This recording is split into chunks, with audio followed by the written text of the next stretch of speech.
Chapter का नाम है भैया ड्यूअल नेचर ऑफ लाइट। इससे पहले वाले चैप्टर में आपने पढ़ा कि भैया लाइट का जो होता है वो वेव करेक्टर होता है। अब वेव करेक्टर को डिफाइन करने के लिए आप बहुत सारे फिनोमिना के नाम ले सकते हैं। जैसे आपका हो गया reflection, refraction, polarisation, interference, diffraction. ये सब लाइट के वेव करेक्टर को रिप्रेजेंट करते हैं। लेकिन कुछ ऐसे करेक्टर्स होते हैं जिसपे लाइट का वेव करेक्टर नहीं शो कर सकता, जो लाइट का वेव करेक्टर शो नहीं कर सकता। जैसे यहां पर आप पढ़ोगे फोटो इलेक्ट्रिक इफेक्ट। दूसरा यहां पर ये मतलब पूरा chapter photo electric effect based है। एक चीज और पढ़ोगे जिसे कहते हैं कम्पटन इफेक्ट, लेकिन वो आपके भी लेवल पे नहीं है, वो आगे पढ़ोगे आप। ठीक है भैया। तो इस चैप्टर में आपको लाइट के पार्टिकल नेचर के बारे में पढ़ना। अब बता दूं पार्टिकल नेचर कैसा होता है। पार्टिकल होता है कि अगर किसी के सर में अद्धा मारो तो उसका सर क्या होगा, फट जाएगा, है ना। क्यों? क्योंकि पार्टिकल जो है, पार्टिकल के पास क्या होगी, काइनेटिक एनर्जी होगी। क्या होगी? मोमेंटम होगा। और जब वो उस काइनेटिक या उस मोमेंटम के साथ जाकर किसी से टकराएगी तो अपनी एनर्जी को क्या करेगी, उसको प्रोवाइड कर देगी। और जैसी एनर्जी गई उस बॉडी के अंदर तो उस जहां पर एनर्जी आती है वो चीज क्या होती है, उसके पास एनर्जी ज्यादा होने की वजह से अनस्टेबल हो जाती है। इसलिए आपकी चमड़ी वहां से क्या होती है, फट जाती है, ज्यादा एनर्जी होने की वजह से उस पॉइंट पर।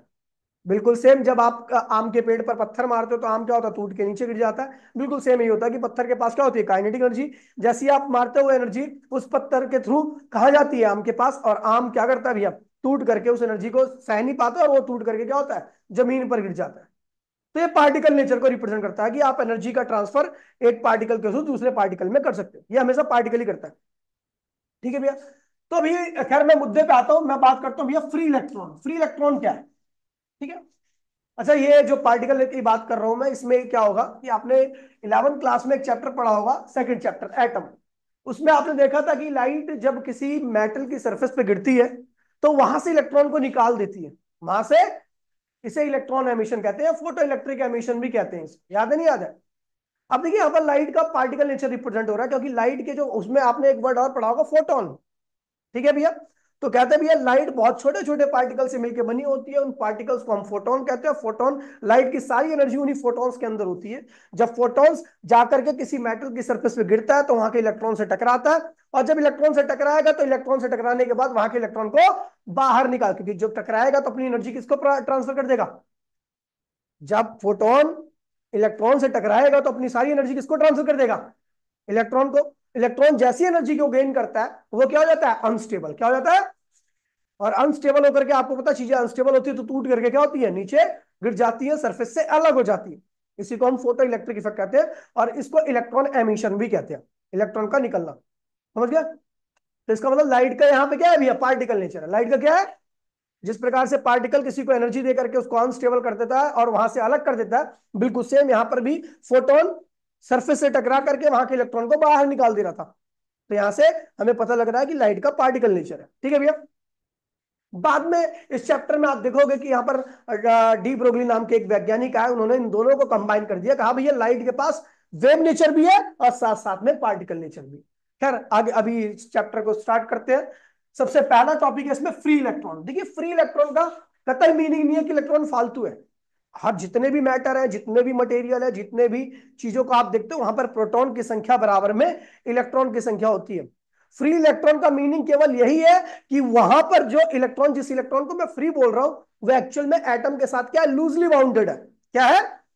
इतना लूजली बाउंडेड है कि आप थोड़ी सी एनर्जी भी उसको दे दोगे तो वो उस एनर्जी को लेकर के क्या हुआ, उस एटम को छोड़ करके बाहर निकल जाएगा। ठीक है। और ऐसा उन इलेक्ट्रॉन के साथ होता है जो एटम के सबसे आउटर मोस्ट ऑर्बिट में होते हैं। पता नहीं पता? ठीक है भैया। तो वही लिखा हुआ है यहाँ पर। और फ्री इलेक्ट्रॉन्स क्या होते हैं, तो in metal the electrons in the outer shell of atom are loosely bounded. They move about freely throughout the lattice. Lattice मतलब कि सरफेस पे मूव करते रहते हैं। ठीक है। Such electrons are called free electron. ऐसे इलेक्ट्रॉन को हम क्या कहते हैं भैया, फ्री इलेक्ट्रॉन्स कहते हैं। ठीक है भैया। ये चैप्टर 3 से 4 क्लास में खत्म हो जाएगा। ठीक है। तो आसान चैप्टर, इसके बाद का भी चैप्टर क्या होगा, 3 से 4 क्लास में खत्म हो जाएगा। फिर उसके बाद आपके सिलेबस के 2 चैप्टर बचते हैं। ठीक है। फिर एक चैप्टर जो न्यूक्लियाई है उसको मैं अभी नहीं कराऊंगा। ठीक है। फिर इसके बाद कराऊंगा मैं सेमीकंडक्टर, वो भी 3 से 4 क्लास में खत्म हो जाएगा। फिर आपका एक चैप्टर बचेगा न्यूक्लियर, वो कराऊंगा मैं लास्ट में, क्योंकि वो चैप्टर भूल जाते हैं बच्चे बहुत ज्यादा, क्योंकि उसमें कुछ चीजें ऐसी हैं। उसके बाद मैं रिवीजन स्टार्ट कर दूंगा, revision doubt, test revision doubt, test revision doubt, paper solving. ठीक है भैया। तो ध्यान रखना। लग जाना भैया, तुड़ाई साथ साथ में भरपूर तुड़ाई होगी, भरपूर, रोज मारूंगा और बार बार मारूंगा, एक दिन में 4 बार मारूंगा। चलो, वर्क फंक्शन। वर्क फंक्शन क्या होता है भैया? तो मैंने बोला कि भैया अगर मैं इलेक्ट्रॉन को एनर्जी दूं और इलेक्ट्रॉन क्या होता है भैया, उस एनर्जी को लेकर के बाहर निकल जाए, तो वो क्या होता है, उस मेटल का वर्क फंक्शन कहलाता है। क्या कहलाता है? थ्रेशोल्ड एनर्जी सुनी है आपने? वो एनर्जी जो एटम से इलेक्ट्रॉन को निकाल दे, उसको हम क्या कहते हैं भैया? थ्रेशोल्ड एनर्जी कहते हैं। जो इलेक्ट्रॉन को निकाल दे उसको एनर्जी, क्या, कौन सी एनर्जी कहते हैं? थ्रेशोल्ड। वही एनर्जी यहां पर क्या कहलाती है? वर्क फंक्शन कहलाती है। क्या कहते हैं? तो भैया वो एनर्जी जो मेटल की सरफेस से इलेक्ट्रॉन को जस्ट निकाले, जस्ट निकाले, चलाए नहीं, केवल निकल रहा है, चल नहीं रहा, उसको हम क्या कहते हैं भैया? वर्क फंक्शन कहते हैं। क्या कहते हैं? Work function. जिस मेटल का वर्क फंक्शन ज्यादा होता है उसको ज्यादा एनर्जी की रिक्वायरमेंट होती है इलेक्ट्रॉन को निकालने के लिए, और जिसका वर्क फंक्शन कम होता है उसको कम एनर्जी की रिक्वायरमेंट होती है इलेक्ट्रॉन को निकालने के लिए। समझ गए भैया? तो लिखा हुआ है work function, the minimum amount of energy required to remove the electron, escape, just escape the electron, केवल इलेक्ट्रॉन को निकालना है from the metal surface, is called work function. इसको किससे डिनोट करते हैं? फाई नॉट से। और अलग अलग मटेरियल का वर्क फंक्शन क्या होता है? अलग अलग होता है। ये किस पे डिपेंड करता है? नेचर ऑफ मेटल पे, और दूसरा उसकी सरफेस किस प्रकार से, खुरदुरी है या स्मूथ है। ठीक है भैया? चलो आगे बढ़ते हैं। देखिए, जो वर्क फंक्शन होता है ना उसकी यूनिट होती है, उसे कहते हैं इलेक्ट्रोवोल्ट, ईवी से लिखते हैं, ईवी, इलेक्ट्रोवोल्ट। एनर्जी है लेकिन इसकी यूनिट थोड़ी सी ईवी में लग रखी है, इलेक्ट्रोवोल्ट में। जब भी हम वर्क फंक्शन की बात करते हैं या एटम और एटम की बात करते हैं या न्यूक्लियस की बात करते हैं, तो वहां पर एनर्जी को आप जूल वूल में डील करते हैं, आप ईवी में ही करते हो। इलेक्ट्रोवोल्ट, मेगा इलेक्ट्रोवोल्ट ऐसे में डील करते हो। ठीक है? इलेक्ट्रोवोल्ट यूनिट है इसकी। ठीक है, तरह से। तो कई बार आता है कि भैया 1 इलेक्ट्रोवोल्ट को, अच्छा एनर्जी का फॉर्मूला आपको याद है? V इंटू में Q होता है। क्या होता है? ये एनर्जी होती है जब जब कोई क्यू चार्ज कहां पे रखा हो?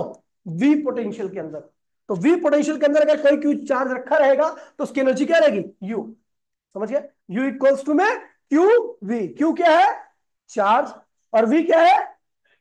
पोटेंशियल। ठीक है भैया? चलो देखते हैं, इलेक्ट्रोवोल्ट की बात कर रहे हैं। 1 इलेक्ट्रोवोल्ट क्या होता है? 1 इलेक्ट्रोवोल्ट क्या होता है? तो लिखा हुआ है 1 इलेक्ट्रोवोल्ट। देखिए भैया, हम एक इलेक्ट्रॉन लिया, हमने एक इलेक्ट्रॉन लिया और 2 प्लेट ली, और दोनों प्लेट के अक्रॉस में मैंने क्या किया? 1 वोल्ट का पोटेंशियल डिफरेंस क्या किया? अप्लाई कर दिया।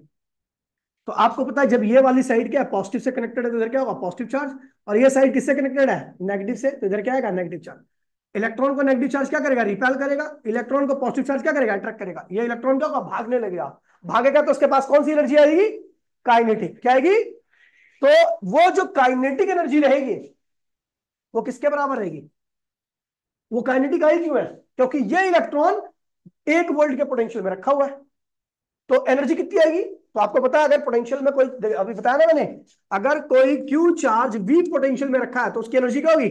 यू। तो ये जो इलेक्ट्रॉन भाग रहा है इसके पास एनर्जी कितनी थी? वो काइनेटिक होगी, लेकिन वो एनर्जी होगी कितनी? तो भैया आप नहीं, वो एनर्जी होगी इसके ऊपर चार्ज इंटू में ये जिस पोटेंशियल में रखा है वो क्या है भैया? 1 वोल्ट। तो क्या होगा? ईवी के बराबर होगा। तो भैया मैं क्या बोल रहा हूं, 1 इलेक्ट्रोवोल्ट उस इलेक्ट्रॉन की काइनेटिक एनर्जी होती है जो 1 वोल्ट के पोटेंशियल डिफरेंस में रखा होता है। ये कितना पोटेंशियल डिफरेंस है? 1 वोल्ट। एक इलेक्ट्रॉन अगर 1 वोल्ट के पोटेंशियल डिफरेंस में रखा रहेगा तो वो भागेगा, भागेगा तो उसके पास कौन सी एनर्जी आएगी? Kinetic energy. तो उसके पास जो काइनेटिक होगी वो किसके बराबर रहेगी? 1 ईवी के, 1 या इलेक्ट्रोवोल्ट के बराबर रहेगी। ठीक है भैया? तो 1 इलेक्ट्रोवोल्ट एनर्जी कौन सी होगी? जब एक इलेक्ट्रॉन को 1 वोल्ट के पोटेंशियल डिफरेंस में रखा जाएगा तो इलेक्ट्रॉन वहां पर मूव करने लगेगा, मूव करेगा तो उसके पास काइनेटिक आएगी, और वो काइनेटिक एनर्जी उतनी रहेगी कितनी? 1 ईवी के बराबर। 1, अच्छा यहां पर 2 वोल्ट रख दो तो एनर्जी कितनी होगी इलेक्ट्रॉन की? 2 ईवी के बराबर। यहां पर 3 वोल्ट अप्लाई कर दो तो क्या होगा? 3 ईवी के बराबर। जितने वोल्ट अप्लाई करोगे ये एनर्जी क्या होगी? उतने टाइम्स क्या होगी आपकी? लगातार बढ़ती चलिए। समझ गया? अच्छा, कभी आपको जूल में आवश्यकता पड़े, आपको इलेक्ट्रोवोल्ट को जूल में कन्वर्ट करना हो तो आप कैसे करोगे? तो भैया आपको पता है ईवी, अगर ईवी है, 1 ईवी है, तो इसको लिखोगे 1, ई की वैल्यू क्या होती है? 1.6 इंटू 10 पावर माइनस 90, और यहां पे लगा दोगे जूल। तो 1 इलेक्ट्रोवोल्ट में कितना जूल होता है? 1.6 into 10 power minus 90 joule. 2 electronvolt में 2 से मल्टीप्लाई कर दो, 3 इलेक्ट्रोवोल्ट में 3 से मल्टीप्लाई कर दो। ठीक है भैया। अच्छा ये यहाँ पर वी जो है ना, वो नोट्स में कॉपी करते वक्त उसको यू कर देना बस। ये यू एनर्जी है, कितनी है, ईवी के बराबर ये यू एनर्जी है। और वो किसके क्या देगी, ये एनर्जी क्या प्रोवाइड करेगी इसको, काइनेटिक क्या कराएगी, मूव कराएगी ना। अच्छा उसको जूल में कन्वर्ट करना है तो आप इसको मल्टीप्लाई कर सकते हो इससे। चलो खैर चलो आगे बढ़ते हैं, इसका बहुत ज्यादा काम नहीं होने वाला। ठीक है, अब बात करते हैं भैया फोटो सेंसिटिव मेटल। देखिए फोटो मतलब होता है लाइट, सेंसिटिव मतलब होता है लाइट के गिरने पर इलेक्ट्रॉन निकल जाए, ऐसी मेटल को हम क्या कहते हैं, फोटो सेंसिटिव मेटल। ठीक है भैया, वही लिखा हुआ है, वो मेटल जो लाइट के गिरने पर इलेक्ट्रॉन का एमिशन कर दे, ऐसी मेटल को हम क्या कहते हैं भैया, फोटो सेंसिटिव मेटल। कई सरफेस कई मेटल जो होती है वो ज्यादा फोटो सेंसिटिव होती है, मतलब कम लाइट पर इलेक्ट्रॉन को एमिट कर देती है। कई मेटल जो होती है वो ज्यादा फोटो सेंसिटिव कम फोटो सेंसिटिव होती है, तो उनको निकालने, वहां से इलेक्ट्रॉन को निकालने के लिए आपको ज्यादा एनर्जेटिक लाइट की आवश्यकता पड़ती है। समझ गए भैया, ज्यादा फोटो सेंसिटिव मतलब कम एनर्जी वाली लाइट से ही इलेक्ट्रॉन को निकाल देती है, और कम फोटो सेंसिटिव मतलब ज्यादा एनर्जी वाली लाइट से इलेक्ट्रॉन को निकालती है। ठीक है ध्यान रखना। जैसे कुछ एग्जांपल रखा है, सीजियम, सीजियम सबसे ज्यादा फोटो सेंसिटिव होती है, ये 2.14 इलेक्ट्रोवोल्ट एनर्जी पाते के साथ ही इलेक्ट्रॉन को क्या करेगी, निकाल देगी। और आपका प्लेटिनम जो होता है, प्लेटिनियम, वो 5.65 इलेक्ट्रोवोल्ट की एनर्जी पाने के बाद इलेक्ट्रॉन को निकाल देगी, जो कि काफी ज्यादा एनर्जी होती है। ठीक है, ये इतनी एनर्जी पर इलेक्ट्रॉन को निकालेगा प्लेटिनम, और सीजियम इतनी ही एनर्जी पे क्या करेगा, इलेक्ट्रॉन को निकाल देगा। तो कौन ज्यादा फोटो सेंसिटिव है, सीजियम या प्लेटिनम, सीजियम। अब जो कम एनर्जी पे इलेक्ट्रॉन को निकाल दे वो ज्यादा फोटो सेंसिटिव, और जो ज्यादा एनर्जी पे इलेक्ट्रॉन को निकाले वो कम फोटो सेंसिटिव। तो ज्यादा एनर्जी पे कौन इलेक्ट्रॉन निकाल रहा है, प्लेटिनम, तो ये कम फोटो सेंसिटिव है। और ज्यादा फोटो सेंसिटिव कौन है, सीजियम, ये कम एनर्जी पे इलेक्ट्रॉन को निकाल दे रही है। ठीक है भैया। अब ज्यादा सेंसिटिव कौन होता है, जो छोटी सी बात पे बुरा मान जाए। ठीक है, और कौन ज्यादा कम फोटो कौन कम सेंसिटिव होता है, जिसे लात मारो मुक्का मारो फिर भी हंसता रहे। ठीक है, कोई नहीं। हाई वर्क फंक्शन देखिए इसमें से, अच्छा देखिए हाई वर्क फंक्शन किसका होगा, प्लेटिनम का, क्योंकि उसको निकालने के लिए, इलेक्ट्रॉन को निकालने के लिए ज्यादा एनर्जी की आवश्यकता है। और लो वर्क फंक्शन किसका होगा, सीजियम का। उसको तो आपको पता है कि कम फोटो सेंसिटिव है ये, जो कम फोटो सेंसिटिव होता है उसका वर्क फंक्शन क्या होता है, ज्यादा। जो ज्यादा फोटो सेंसिटिव होता है उसका वर्क फंक्शन क्या होता है, कम। ये चीज ध्यान में रखना, कंफ्यूज मत होना। एक वर्ड आ रहा है यहां पर, इलेक्ट्रॉन एमिशन। एमिशन का मतलब सोचते हो निकलना, एस्केप कर जाना किसी चीज को। तो इलेक्ट्रॉन एमिशन का मतलब क्या हुआ, कि भैया इलेक्ट्रॉन को मेटल की सरफेस से निकाल देना, किसी भी विधि से, किसी भी तरीके से इलेक्ट्रॉन को मेटल की सरफेस से निकाल देना, क्या कहलाता है, इलेक्ट्रॉन एमिशन। ठीक है भैया, हमारे पास बहुत तरह के इलेक्ट्रॉन निकालने के तरीके हैं, उनमें से कुछ तरीकों के बारे में हमने नीचे बात की है। यहां पे ले लेना, the phenomena of emission of electron from the metal surface is called electron emission. कुछ एमिशन है जैसे थर्मोनिक एमिशन, क्या है, थर्मोनिक एमिशन में क्या होता है कि भैया इसमें हम मेटल की सरफेस को गर्म करते हैं, क्या करते हैं, और गर्म करने के बाद वो गर्मी जो होती है, वो जो एनर्जी होती है वो जाती है उस सरफेस के पास। सरफेस में कौन होता है, एटम्स। एटम के पास जैसी वो एनर्जी पहुंची तो सबसे पहले वहां के जो आउटर मोस्ट इलेक्ट्रॉन होते हैं वो उस एनर्जी को लेकर के क्या होते हैं, एक्साइटेड हो जाते हैं, और वो उस मेटल की सरफेस को क्या करते हैं, छोड़ करके बाहर निकल जाते हैं। इस एमिशन को हम क्या कहते हैं भैया, थर्मोनिक एमिशन कहते हैं। यहां पे लिखा हुआ है, when metal surface is heated it's free electron sufficient, ठीक है, सफिशिएंट अमाउंट में हम हीट करते हैं। ठीक है, they can overcome the surface barrier. Surface barrier मतलब एनर्जी। जैसे मान लीजिए एक इलेक्ट्रॉन को निकलने के लिए 4 जूल एनर्जी की आवश्यकता है, तो 4 जूल क्या है उसका सरफेस बैरियर है। जैसे 4 जूल से ज्यादा एनर्जी दोगे तो क्या हो, बाहर निकल जाएगा। समझ गया। फिर आता है भैया फील्ड एमिशन। ठीक है, फील्ड एमिशन बड़ा सिंपल सा है, आपको पता है जो सरफेस पे इलेक्ट्रॉन है उनके ऊपर कैसा चार्ज होता है, इलेक्ट्रॉन है, कैसा चार्ज होगा, नेगेटिव। और इलेक्ट्रिक फील्ड जो होती है वो कहां से निकलती है, तो उसका नेचर कैसा होगा, पॉजिटिव। पॉजिटिव चीजें इलेक्ट्रॉन को क्या करती है, अट्रैक्ट करती है, मतलब इलेक्ट्रिक फील्ड भी आपकी क्या करेगी, अट्रैक्ट करेगी। हमने क्या किया कि मेटल लिया, एक सेंसिटिव मेटल ली जो इलेक्ट्रॉन को निकाल सकती है। ठीक है भैया, उसके चारों ओर बहुत स्ट्रांग इलेक्ट्रिक फील्ड अप्लाई कर दिया।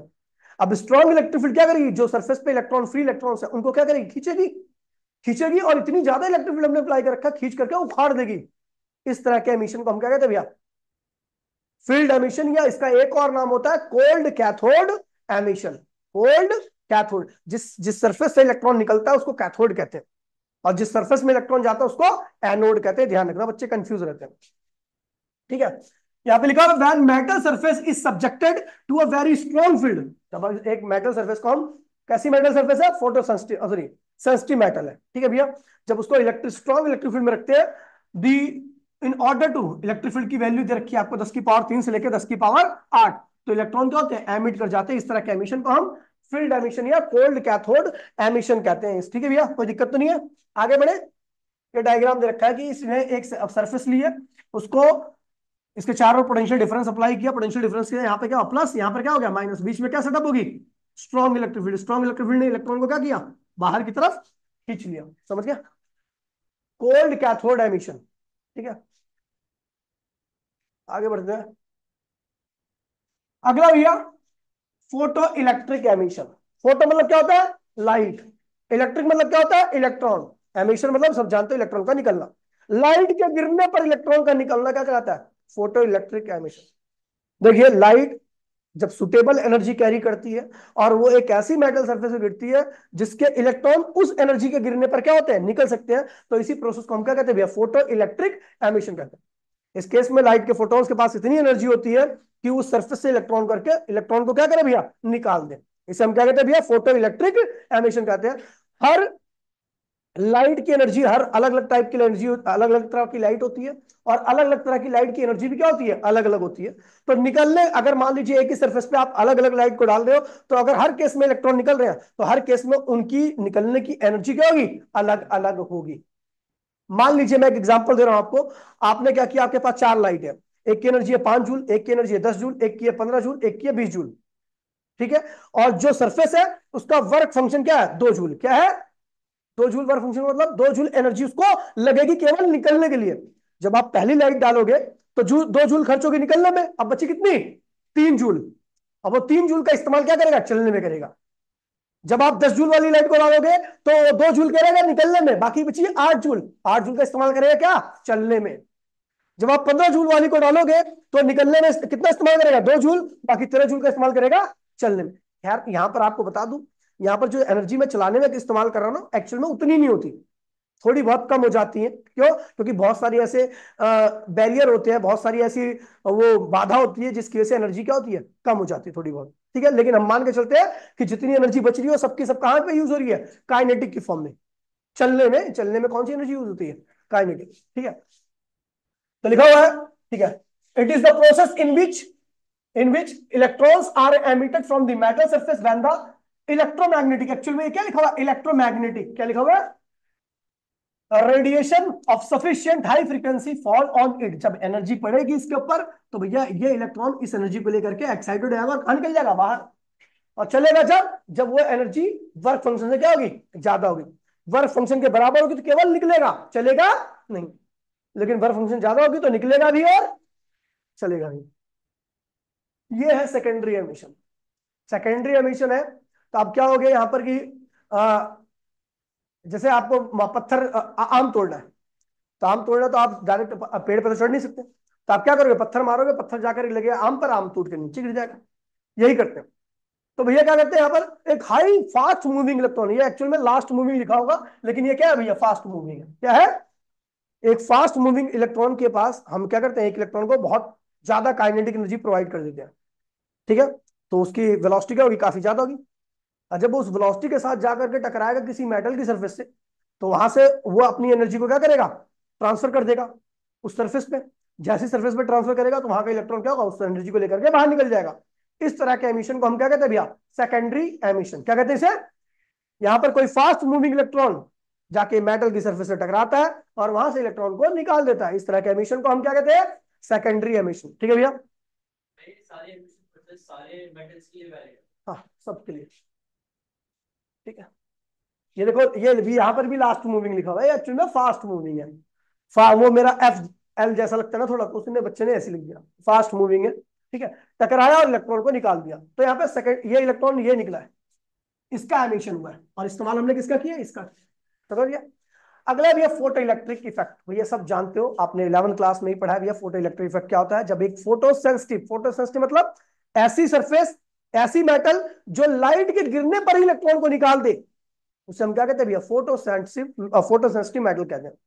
और फोटो इलेक्ट्रिक इफेक्ट उसी मेटल के साथ होता है जो फोटो सेंसिटिव होता है, मतलब लाइट के गिरने पर इलेक्ट्रॉन को निकाल दे। क्या होता है भैया? जब लाइट एक सुटेबल फ्रीक्वेंसी कैरी करती है, सुटेबल फ्रीक्वेंसी, देखिए यहां पर एक बात बता दूं, वेव में इंटेंसिटी का मतलब होता था एनर्जी, लेकिन यहां पर इंटेंसिटी का मतलब फोटोन की संख्या होगी, एनर्जी नहीं होगी। यहां पर एनर्जी का मीनिंग होगा फ्रीक्वेंसी, क्या होगी? जिसकी फ्रीक्वेंसी जितनी ज्यादा उसकी एनर्जी उतनी, जिसकी इंटेंसिटी जितनी ज्यादा उसमें फोटोन की संख्या उतनी ज्यादा। ये ध्यान रखना, कंफ्यूज मत होना। वेव ऑप्टिक्स में इंटेंसिटी का मतलब एनर्जी होता है, यहां पर इंटेंसिटी का मतलब फोटोन की संख्या होगी, और यहां पर एनर्जी का मतलब होगा फ्रीक्वेंसी, जिसकी फ्रीक्वेंसी ज्यादा उसकी एनर्जी ज्यादा। समझ गए भैया? चलो, फोटो इलेक्ट्रिक इफेक्ट, जब एक सुटेबल अमाउंट ऑफ फ्रीक्वेंसी किसी मेटल की सरफेस पे आके पड़ती है और उस मेटल के वर्क फंक्शन से ज्यादा की एनर्जी कैरी करता है फोटोन, तो वो क्या करेगा? टकरा करके वहां से इलेक्ट्रॉन को बाहर निकाल देगा। ठीक है भैया? तो इस तरह के एमिशन को हम क्या कहते हैं भैया? सॉरी, इस तरह के इफेक्ट को हम फोटो इलेक्ट्रिक इफेक्ट कहते हैं, और इस तरह के एमिशन को हम फोटो इलेक्ट्रिक एमिशन कहते हैं। समझ गए भैया? तो वही लिखा हुआ है, when light of suitable frequency, ठीक है, इल्यूमिनेटेड बाय ऑब्जेक्ट, वही भी है, ठीक है भैया, वो लिखा नहीं है इसने, ऑफ अ मेटल सरफेस, ये सरफेस पे गिर रही है, मेटल सरफेस पे गिर रही है, ठीक है भैया, तो electron are emitted from the metal surface, this phenomena is called photo electric effect. और इसे हम क्या कहते हैं भैया? इस तरह के इलेक्ट्रॉन के एमिशन को हम फोटो इलेक्ट्रिक एमिशन कहते हैं। अच्छा, इसके लिए एक नीचे एक ऑब्जर्वेशन दे के रखी है, आपको याद होगा, मैंने गोल्ड लीफ इलेक्ट्रोस्कोप बताया था आपको, याद है? Gold leaf electroscope, gold leaf electroscope का काम होता है कि किसी बॉडी के ऊपर कितना चार्ज है उसको मेजर करना। होता क्या है भाई, ये गोल्ड लीफ इलेक्ट्रोस्कोप में ये ऐसा कुछ डिवाइस होता है, वहां पर दो बहुत बारीक सी गोल्ड की लीफ होती है, बहुत बारीक सी गोल्ड की लीफ होती है, और वो दोनों लीफ कनेक्टेड होती है कॉमन वायर से, ठीक है? और यहां पर हम लाते हैं एक चार्ज बॉडी, ये चार्ज बॉडी मान लीजिए प्लस है, तो इसके ऊपर छुआ, जैसे छुआओगे यहां पर, तो इस पे भी क्या आ जाएगा? प्लस। इस पे भी क्या आएगा? प्लस। इस पे भी क्या आएगा? प्लस। तो दोनों पे प्लस आगे लीफ पर, दोनों लीफ क्या होंगी? अब रिपेल हो जाएंगी और दूर दूर जाएंगी। इसके ऊपर जितना ज्यादा चार्ज होता है इनके अंदर, उतना ज्यादा क्या होता है? रिपल्शन होता है, उतना बड़ा एंगल होता है। इसका एक फॉर्मुला होता है जिससे आप चार्ज की वैल्यू को निकाल सकते हो, ठीक है भैया? तो इसे गोल्ड लीफ इलेक्ट्रोस्कोप कहते हैं, ये बताता है भाई बॉडी के ऊपर कितना चार्ज है। अब देखो होता क्या है कि हमने यहाँ पर क्या लिया, यहाँ पर ये गोल्ड लीफ इलेक्ट्रोस्कोप है, यहाँ पर अपना एक वायर गया, वायर को हमने सीधा किससे जोड़ दिया? फोटो सेंसिटिव मेटल से, ठीक है? जब लाइट आई, यूवी रेडिएशन का इस्तेमाल कर रहे हैं भैया, यूवी रेडिएशन काफी ज्यादा एनर्जेटिक लाइट होती है, वो इलेक्ट्रॉन को निकालती है, पक्का निकालेगी, लगभग जितनी भी फोटो सेंसिटिव मेटल होती है ना, जो लाइट के गिरने पर इलेक्ट्रॉन को निकाल देती है, तो सबका सबका एमिशन लगभग क्या होता है? यूवी के साथ हो जाता है, क्योंकि यूवी के पास क्या होती है? बहुत ज्यादा एनर्जी होती है। तो भैया यूवी रेडिएशन आके गिरी, और यूवी रेडिएशन गिरते के साथ इलेक्ट्रॉन क्या हो गया? बाहर निकलने लगे। इलेक्ट्रॉन की कमी के कारण इस पे क्या आ जाएगा? पॉजिटिव चार्ज, और वो पॉजिटिव चार्ज इस बार के थ्रू होता हुआ दोनों लीफ पे चला जाएगा, और जैसे दोनों लीफ पे गया तो दोनों लीफ एक दूसरे क्या करेंगे? रिपेल करेंगे। रिपेल कर रही है तो समझ जाना इसके ऊपर क्या आ रहा है? Positive charge. और पॉजिटिव चार्ज है, इसका मतलब क्या हो रहा है? फोटो इलेक्ट्रिक एमिशन हो रहा है।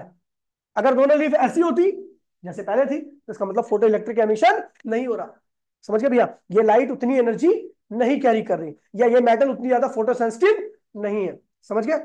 मेरी बातों को ध्यान सुनना, ठीक है, वरना भूल जाओगे बाद में। अब आते हैं भैया demonstration of photo electric effect, ठीक है? फोटो इलेक्ट्रिक इफेक्ट का डिमॉन्स्ट्रेशन, ठीक है, ये सबसे मेन एक्सपेरिमेंट है, और सबसे ज्यादा क्वेश्चन इससे पूछे आते हैं, ठीक है? और बड़ा लॉजिकल है, सबको पता लग जाएगा भैया, हाँ हो रहा है, ये सब चीजें हो रही है। बस ध्यान सुनना, जिसको कुछ नहीं आता होगा वो भी, रिक्शे वाला भी सुन लेगा इन चीजों को, तो वो भी लिख के आ जाएगा पेपर में, अगर लिखना आता होगा। ध्यान दीजिए भैया, कुछ भी नहीं है इसमें। ये है भैया हमारे पास इवैक्यूएटेड चैम्बर। इवैक्यूएटेड चैम्बर का मतलब होता है भैया ऐसा चैम्बर जिसके अंदर हवा भी नहीं है। हवा क्यों नहीं है? क्योंकि हम यहाँ पर जो ऑब्जर्वेशन, जो एक्सपेरिमेंट करने वाले हैं, उसमें इलेक्ट्रॉन आता है, और इलेक्ट्रॉन जो होता है उसको अगर हवा मिल जाए तो भैया इलेक्ट्रॉन बह ही नहीं पाता, क्योंकि भैया इलेक्ट्रॉन को रोक देगा वो एटम, हवा के मॉलिक्यूल्स जो होते हैं वो इलेक्ट्रॉन को आगे फ्लो ही नहीं करने देंगे। इसलिए हम क्या करते हैं भैया?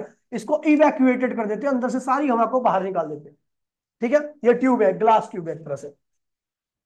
यहां पर हमने लगा दिया कैथोड, और यहां लगा दिया हमने एनोड। कैथोड वो प्लेट होती है जहां से इलेक्ट्रॉन निकलते हैं, एनोड वो प्लेट होती है जहां पर इलेक्ट्रॉन जाते हैं, ठीक है। और ये थी यहाँ पर, ठीक है। और इसको कनेक्ट कर दिया एक बैटरी से, और जिस बैटरी का पोटेंशियल क्या होगा, वेरिएबल होगा। अब ध्यान दीजिए, वेरिएबल क्यों कर रहा हूं, इस वेरिएबल पोटेंशियल होने की वजह से मैं यहां पर नेगेटिव भी कर सकता हूं, यहां पर पॉजिटिव भी कर सकता हूं, यहां पर पॉजिटिव कर सकता हूं, यहां पर नेगेटिव कर सकता हूं, इनके बीच के पोटेंशियल को बढ़ा भी सकता हूं और घटा भी सकता हूं। समझ गए भैया? तो जो बैटरी है, ये इसके नीचे वो बच्चे ने लगाया है, आप ऐसे लगा देना और लिख देना वेरिएबल। ये क्या है, वेरिएबल पोटेंशियल है इसका। और साथ साथ में मैंने यहां पर लगा दिया एक एमीटर, लेकिन ये एमीटर क्या है, माइक्रो एमीटर है। क्या है, माइक्रो एमीटर वो एमीटर होता है जिसकी करंट सेंसिटिविटी क्या होती है, बहुत ज्यादा होती है। मतलब छोटे से छोटे करंट को क्या करता है, ये मेजर कर लेता है। जिसकी करंट सेंसिटिविटी जितनी ज्यादा होगी वो उतने छोटे करंट को मेजर कर लेगा, जिसकी करंट सेंसिटिविटी कम होगी वो छोटे करंट को मेजर नहीं कर पाएगा, वो केवल क्या करेगा, बड़े करंट को मेजर करेगा। तो ये माइक्रो एमीटर है, इसकी करंट सेंसिटिविटी क्या होती है, काफी ज्यादा होती है। समझ गए भैया? अब देखिए क्या होता है, अगर मान लीजिए बैटरी लगी होती है और यहां से बीच में तार जोड़ दो तो सर्किट क्लोज है, इसे कहेंगे क्लोज सर्किट। क्या कहते हैं? और यहां पर आपको करंट दिखेगा, लेकिन हम जानते हैं भैया बीच में तो कोई रास्ता ही नहीं है, माध्यम ही हमने नहीं छोड़ा। यहां पर कुछ कोई पूरा बीच में क्या है, वैक्यूम है। क्या है ये, वैक्यूम है। समझ गए भैया, वैक्यूम है बीच में। अब क्या करेंगे, अब हम क्या करते हैं भैया, आपको पता है ये तो पूरा का पूरा इवैक्यूएटेड चैम्बर है। ऊपर से हमने कौन सी लाइट डाल दी इसके ऊपर, यूवी रेज। यूवी रे का इस्तेमाल आप ध्यान रखना, मैक्सिमम जगह पर हम यूवी रे का करेंगे। क्यों? क्योंकि काफी ज्यादा एनर्जेटिक होती है, ये लगभग हर मेटल की सरफेस से इलेक्ट्रॉन को निकाल देती है। अब क्या होता है भैया कि जब ये लाइट सीधा जाके कहां पे पड़ती है, कैथोड पर। क्या करती है, कैथोड किससे बना हुआ है, फोटो सेंसिटिव मेटल का बना हुआ है। किससे बना हुआ है, और फोटो सेंसिटिव मेटल का मतलब क्या होता है प्रियांशु, क्या, जो लाइट के गिरने पर इलेक्ट्रॉन को एमिट कर देती है, उसको हम क्या कहते हैं भैया, फोटो सेंसिटिव मेटल। जो ज्यादा फोटो सेंसिटिव होता है वो क्या करता है दीपांशु, जो मेटल ज्यादा फोटो सेंसिटिव होगी उसमें से इलेक्ट्रॉन निकालने के लिए आप किस तरह की रेडिएशन को डालोगे, बहुत कम एनर्जी या बहुत कम फ्रीक्वेंसी वाली रेडिएशन को डालेंगे। और जो ज्यादा, बहुत, जिसकी फोटो सेंसिटिविटी बहुत कम होती है, उसमें से इलेक्ट्रॉन निकालने के लिए आप क्या करोगे, बहुत ज्यादा फ्रीक्वेंसी या एनर्जी वाली रेडिएशन का इस्तेमाल करोगे। यूवी रेडिएशन काफी ज्यादा एनर्जी कैरी करती है, इसलिए लगभग हर सरफेस से इलेक्ट्रॉन को क्या करती है, बाहर निकाल देती है। समझ गया? तो ये जैसे इलेक्ट्रॉन और ये यूवी रेडिएशन गिरी तो यहां से इलेक्ट्रॉन निकले। अब यूवी रेडिएशन के पास एनर्जी ज्यादा है तो वो इलेक्ट्रॉन निकलेंगे भी और चलेंगे भी, निकलेंगे भी और, अगर मैं उतनी ही एनर्जी देता, कितनी, जितनी निकलने के लिए चाहिए तो केवल निकलते, चल नहीं पाते। और चल नहीं पाते तो कैथोड से एनोड तक का सफर इनका पूरा नहीं हो पाता। समझ गए? इनका सफर क्या है, ये क्या है आपका इनिशिएट इनिशिएट कर रहे हैं यहाँ पर, और ये क्या है, इनका टारगेट है।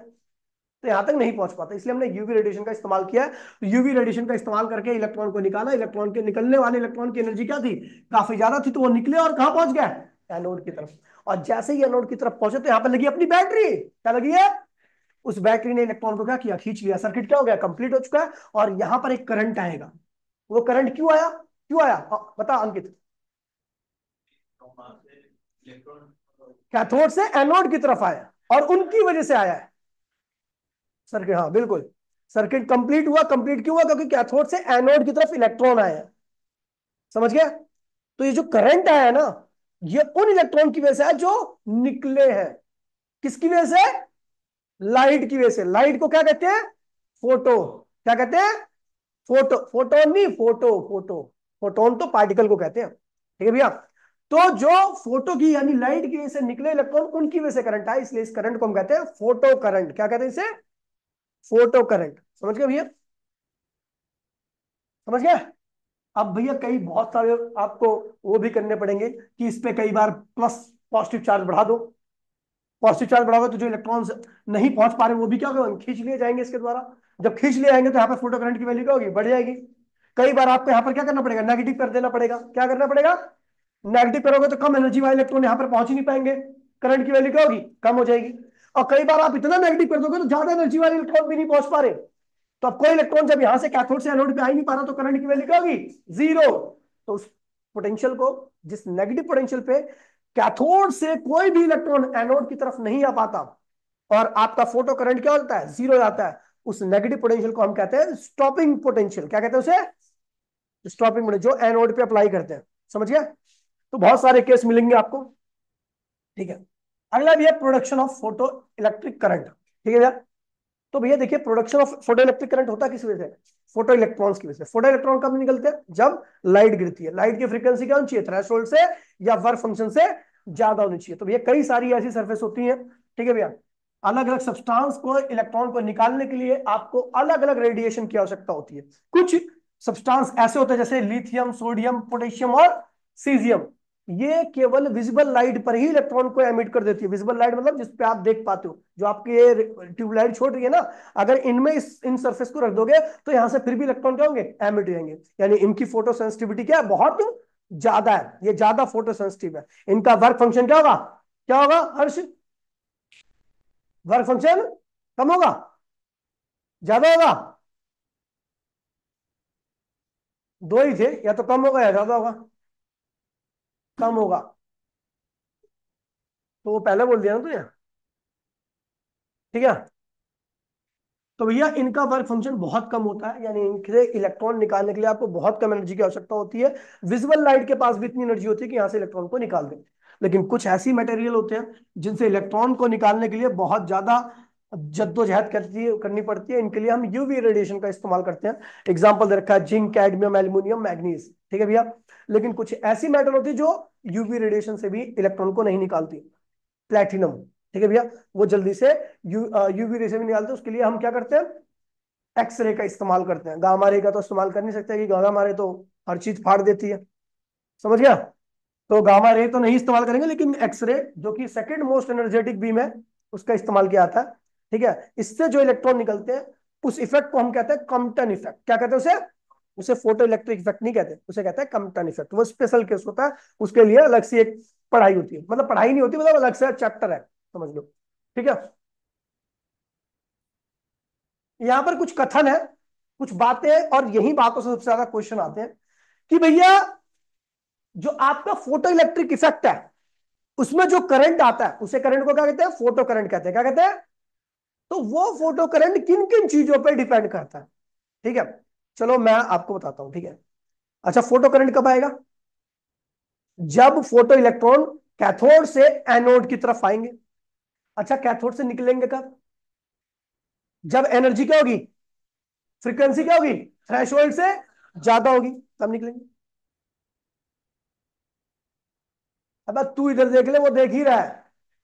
कितना तेज है भाई, कितना तेज बन रहा है। मतलब उससे बात करने के लिए यूं कर रहा है, जब मैंने देखा तो उसे कह रहा है उधर देख। हाँ, अलग ही बंदा है भाई। ठीक है। तो भैया देखिए, हुआ क्या। मैंने बोला भैया कि फोटो करंट कई सारी चीजों पर डिपेंड करता है। अब मैं पहली चीज बताने जा रहा हूँ। ठीक है। यहां तक आपको लिखना है। ठीक है। और हो सके तो आगे भी लिख देना, क्योंकि 3-4 क्लास में निपटा दूंगा चैप्टर, कुछ भी नहीं है इसमें। जो मैंने नहीं पढ़ाया ना, वो भी कल लिख के आना। ठीक है। खत्म ही कर देंगे कल परसों में इस चैप्टर को। ठीक है।